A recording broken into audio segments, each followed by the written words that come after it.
की धर्म सभा में सर्वप्रथम प्रभु और गुरु के चरणों में नमस्ते करते हूँ। प्रभु और गुरु से प्रार्थना करती हूँ कि हे प्रभुवर, हे गुरुवर, स्वर्णोदय तीर्थ क्षेत्र खजुराहो में श्री 1008 सिद्ध चक्र महामंडल विधान, जो कि आचार्य श्री जी विद्यासागर जी महाराज की जिन शासनाचार्य स्वर्ण महोत्सव वर्ष की अगवानी के रूप में किया जा रहा है, उसका आज मंगल घट यात्रा के साथ शुभारंभ होने जा रहा है। इस मंगलमयी घट यात्रा और साथ में श्री जी की शोभा यात्रा भी रहेगी। उस शोभा यात्रा में हम सभी अनुशासन के साथ और शोभा यात्रा के नियमों को ध्यान में रखते हुए समय पर उपस्थित होकर इस मंगलमयी शोभा यात्रा को सफल करेंगे। आचार्यों ने, भगवंतों ने सभी को उपदेश दिए हैं। आप सभी लोग विगत 4 माह से प्रतिदिन उपदेश सुनते चले आ रहे हैं। फिर भी उपदेश पुनः ग्रहण करने की भावना आप सभी की है। इसलिए उस धर्म के बारे में ही यहाँ पर चूँकि धर्म सभा है, उसी के बारे में पुनः आज कुछ कहना चाहूँगी। एक पिता पुत्र सुबह सुबह शुद्ध वायु का अनुपान करने हेतु घूमने के लिए जा रहे हैं। शुद्ध वायु का अनुपान करते करते मार्ग में आगे बढ़ते बढ़ते अनेक प्राकृतिक दृश्य देखने को मिलते हैं। कहीं सुंदर बाग बगीचे हैं, कहीं सुंदर ऊंचे पहाड़ हैं और कहीं कहीं ऊंचे ऊंचे छायादार वृक्ष भी हैं। उन्हीं सभी दृश्यों के बीच में एक दृश्य एक मकान के बाहर देखने को मिलता है कि एक बुढ़िया माँ हाथ से चक्की चला रही है और उसमें गेहूं डाल करके पीस रही है, चूँकि उसे आटे की आवश्यकता है। उस दृश्य को भी पिता की दृष्टि पहुँचते ही देखती है और उस दृष्टि में पिता के मन में चिंतन जागृत होता है। चिंतन करते करते उनकी आँखों से आंसू बह निकलते हैं। बेटा साथ में था, उसने भी सब कुछ देखा, लेकिन देखते देखते पिता की ओर दृष्टि पहुंचती है। जब बेटा देखता है पिता की आंखों में आंसू हैं। कोई भी बेटा हो अपने पिता की आँखों में आंसू देखेगा तो उसे जानने की उत्कंठा होगी ही होगी, और वह तपाक से पूछेगा, पिताजी पिताजी, आपकी आँखों में आंसू क्यों हैं? उसने भी पूछा, पिताजी क्या हुआ? सुंदर सुंदर दृश्य देखते हुए, प्राकृतिक सौंदर्य देखते हुए, शुद्ध वायु का अनुपान करते हुए अपन चल रहे हैं, फिर भी आपकी आंखों में आंसू क्यों हैं? बताइए। लेकिन पिता चुप है। बेटा पुनः निवेदन करता है, हाथ पकड़ता है पिताजी के और कहता है, बताइए ना पिताजी, क्या हुआ? आंखों में आंसू क्यों है आपकी? पिताजी ने देखा ये जानने की जिज्ञासा रख ही रहा है तो बता दिया जाए। उन्होंने एक दोहा बोला, चलती चक्की देखकर दिया कबीरा रोए, दो पाटन के बीच में साबुत बचा न कोई। तो बेटा कहता है, क्या मतलब? ये तो निश्चित है, चक्की के बीच में जो भी जाएगा, चाहे गेहूं जाए, चाहे चना जाए, चाहे अन्य कोई चीज़ जाए, वो तो पिसेगी ही पिसेगी। तो पिताजी कहते हैं, बेटा इतना ही नहीं, इसको देख करके मुझे ख्याल आ रहा है कि जैसे दो पाटों के बीच में गेहूं जा रहे हैं वो पिसते चले जा रहे हैं, इसी तरह से इस संसार में जन्म और मृत्यु, इन दो पाटों के बीच में हम सब भी पिसते चले जा रहे हैं। बेटा सोचता है, पिताजी ने चिंतन तो सही किया, लेकिन पिताजी के आंसू कैसे रुकें? इसलिए अब कबीर जी थे वो जो रो रहे थे इस दृश्य को देख करके, जिन्होंने ये दोहा रचा। कबीर का बेटा भी कमाल का था और उसका नाम भी कमाल था। तो वो बेटा भी कहता है, पिताजी आप दूसरी दृष्टि से भी तो इसको देख सकते थे। कोई बात नहीं, आपकी जहाँ दृष्टि गई आपने सही चिंतन किया और आपकी आँखों से जो अश्रुधारा बह रही है वह भी उचित है।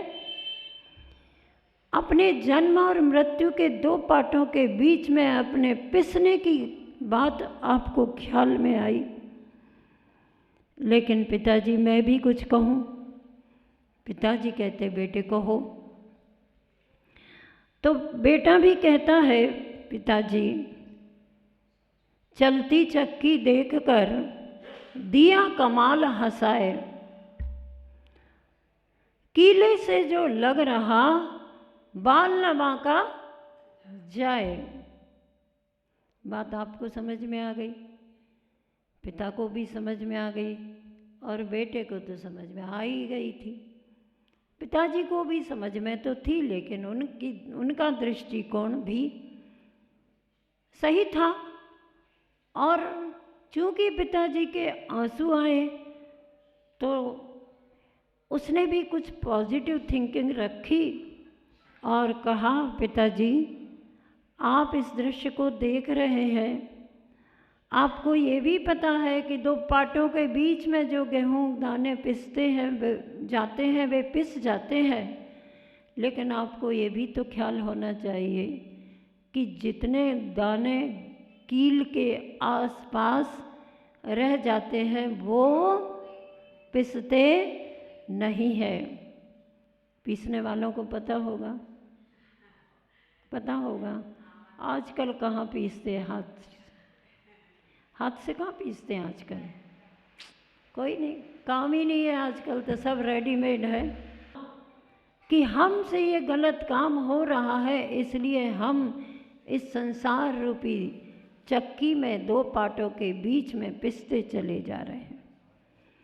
हमें अपने जीवन में जब बचपन से ही आप लोगों को ये शिक्षा मिली है, चूँकि जैन कुल है और भगवान महावीर स्वामी ने आप सभी को सावधान किया है और कहा है, और आचार्य श्री जी का एक हाइकू है, सुप्रसिद्ध है, सब जानते हैं, बार बार उसको दोहराते भी हैं। मैंने भी कई बार इस हाइकू को दोहराया है। उन्होंने कहा, तेरी दो आँखें तेरी ओर हजार, सतर्क हो जा। अपने पास दो दो आँखें हैं, लेकिन हमारी ओर हजारों की हैं, इसलिए हमें सावधान होना है, सतर्क होना है। क्योंकि बिना सतर्कता के अगर हम एक कदम भी चलेंगे तो इस संसारी प्राणी की आदतें चिरकाल से विषय भोग कथा की बनी हुई है, सप्त व्यसन की बनी हुई है। अगर ये कहीं से भी सावधानी टूटेगी तो हमारे कदम उस ओर बढ़ जाएंगे। इसलिए सतर्क हो जा। भगवान महावीर स्वामी जी वेदी पर मूल वेदी के रूप, मूल नायक के रूप में विराजमान है। उनका तीर्थ काल चल रहा है और उसी तीर्थ काल में हमको ऐसे तीर्थंकरों जैसी चर्या का परिचय देने वाले आचार्य श्री जी का समागम प्राप्त हुआ। उनके उपदेश सुन रहे हैं और भी प्रतिदिन अन्य साधु आरिकाओं साध्वी से उपदेश सुनते रहते, लेकिन अपना ध्यान अपने अंतस में जाना चाहिए। एक प्रसंग पढ़ा था कि राजगृही में, अब चूँकि महावीर भगवान और महात्मा बुद्ध समकालीन थे,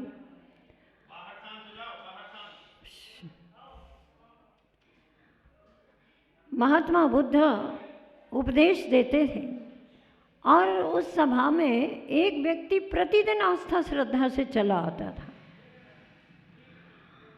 उसके मन में एक दिन जिज्ञासा जागी और महात्मा जी के चरणों में पहुंचता है।